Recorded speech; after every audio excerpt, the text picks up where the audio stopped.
Hello प्यारे बच्चों, आज हम गतिविधि पत्रक नंबर 13 कर रहे हैं। यह पठन अभियान से संबंधित है। ये क्लास 6 से 8 के लिए है और फर्स्ट फैब के लिए आई है। चलिए बच्चों शुरू करते हैं। यह आपके सब्जेक्ट गणित से संबंधित है। बच्चों, आपको खेलना कैसा लगता है? आपको खेलना अवश्य ही अच्छा लगता होगा। मुझे तो बहुत अच्छा लगता है। चलिए आज सांप सीढ़ी की खेल की बात करते हैं।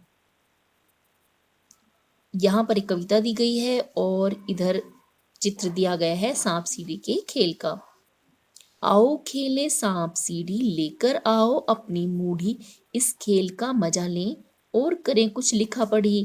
गोटी कभी ऊपर कभी नीचे, पासा फेंको आंखें मीचे, कभी 6 आए कभी कट जाए, देखो कौन आखिर तक पहुंचे। सांप सीढ़ी के खेल में जब हम 6 आते हैं तो हम क्या करते हैं, मान लो हम 1 से चल रहे हैं तो हमें 6 नंबर मिल जाएगा तो हम 6 नंबर आगे अपनी गोटी को रख देंगे। और कभी कभी ऐसा होता है कि हमारे नंबर कट भी जाते हैं। वो कैसे होता है? जब हम सांप वाले कॉलम में पहुंच जाते हैं तो सांप की पूंछ जहां तक है वहां तक नीचे तक हमें जाना पड़ता है। इस खेल को खेलने के लिए क्या क्या चाहिए? आवश्यक सामग्री: एक पासा, अलग अलग रंगों की गोटियां। गोटियां यहाँ पर हर एक खाने में रखी जाएंगी। जितनी ज्यादा हमारा पासे में नंबर आएगा उतने ही कदम आगे बढ़ जाएंगे। अपने परिवार के सदस्यों के साथ यह खेल खेलें और लिखें। आपको अपने घर के सदस्यों के साथ इस प्रकार का खेल खेलना है। यहाँ पर खिलाड़ी का नाम लिखना है। मान लीजिए आप कोई, आपकी बहन, भाई, मम्मी, पापा या घर में कोई भी और अन्य सदस्य हैं, उनके साथ आप ये खेल खेल सकते हैं। उनके नाम आप यहाँ पर लिखेंगे। आपका उनसे संबंध क्या है वह संबंध बताएंगे और उनकी आयु को यहाँ वर्षों में लिखेंगे। प्रश्न 2 है, रीमा, नीरा और रूपा ने भी यह खेल खेलना शुरू किया। ये 3 बच्चों के नाम दिए हैं, उन्होंने ये खेल खेला। उसके बाद उन्होंने उसमें आए हुए अपने अंकों को जोड़ा। तो आइए पता लगाएं कि कौन सा खिलाड़ी सबसे आगे है। यहाँ पर उन तीनों की चाल में उनको कितनी कितनी बार पासे में कौन कौन से नंबर मिले, यह सब दिया गया है। आपको ये पासे में दिए गए नंबर को जोड़ना है और बताना है कि सबसे ज्यादा अंक किसको मिले। रीमा की चाल: रीमा की पहली चाल में उसके पास में पासे में 6 आया, फिर 2 आया, फिर 4, फिर 1, 3 और फिर 6। बच्चों, ये वाली गिनती आपने यहाँ पर लिखनी है और इनका जोड़ करना है। 6 के बाद आप लिखेंगे 2, 4, 1, 3, फिर से 6। जब आप इसे जोड़ेंगे तो जोड़ने पर बताइए कौन सी संख्या आएगी?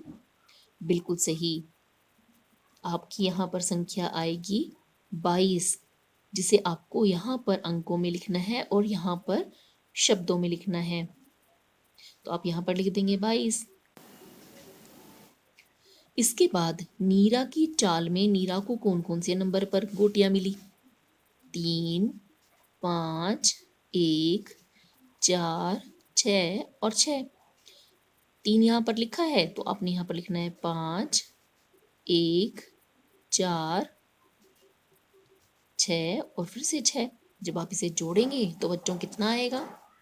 बिल्कुल सही, आपका आएगा 25, यानी 25। 25 को यहाँ पर आपको शब्दों में लिखकर दिखाना है। इसके बाद चलिए रूपा की बारी आ गई। रूपा की चाल: रूपा की पहली चाल में गोटी में 4 आए, फिर 5 आए, फिर 4, फिर 6, फिर से 6 और फिर 5। ये जितने भी अंक आए हैं इन्हें यहाँ पर लिखना है। तो 4, 5, फिर 4, फिर 6, फिर 6 और फिर 5। बच्चों, हम इसको जोड़ेंगे तो कितना आएगा? बिल्कुल सही, यहाँ पर आएगा 30 और इसे हम यहाँ पर शब्दों में लिख देंगे। प्रश्न 3 है, अगर रूपा खेलते हुए 14 अंक पर हो और उसकी चाल 6 हो, अगली चाल 6 हो तो वह कहाँ पहुंचेगी? इसके लिए तो हमें गेम में देखना पड़ेगा। चलिए देखते हैं। वह 14 पे थी और उसके पास में आ गया 6 अंक का पासा।